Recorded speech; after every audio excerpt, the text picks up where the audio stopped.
புரட்சிப்படை தளபதி ராமசாமி பன்னாடியின் 221வது நினைவேந்தல் நிகழ்ச்சி கோவை மாவட்டம் பேரூர் பகுதியில் நடைபெற்றது. இதில் பட்டக்காரர்கள், பன்னாடிகள் மற்றும் தேவேந்திரகுல வேளாளர்கள் கலந்து கொண்டு அவரது திருவுருவப் படத்திற்கு மலர் தூவி மரியாதை செலுத்தினர்.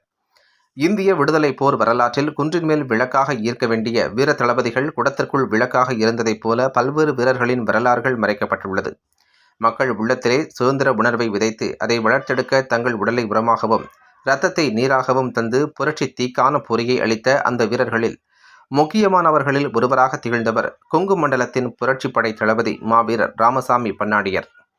1800ஆம் ஆண்டு முதல் 1806ஆம் ஆண்டு வரை நடந்த தென்னக புரட்சி மிக பெரும் தனித்தன்மை கொண்டது. ஆங்கிலேய ஆதிக்கத்தை தென்னகத்திலிருந்து அடியோடு அகற்ற ஒரு பெரும் புரட்சி திட்டம் வகுக்கப்பட்டு அத்திட்டத்தை திறம்பட செய்தவர் ராமசாமி பன்னாடியார். இவரது மறைவு மறைக்கப்பட்ட ஒரு சுதந்திர கனல் என்பதை இச்சமூகம் நினைவு கொள்ள வேண்டும் என இன்று அவரது 211வது நினைவு தினத்தில் அவரது திருவுருவப் படத்திற்கு மலர் தூவி மரியாதை செலுத்தும் நிகழ்ச்சி நடைபெற்றது. மேலும் புரட்சிப்படை தளபதி ராமசாமி தேவேந்திரர் பற்றிய வரலாறுகள் நாட்டுப்புற பாடலாக நினைவு கூறப்பட்டது.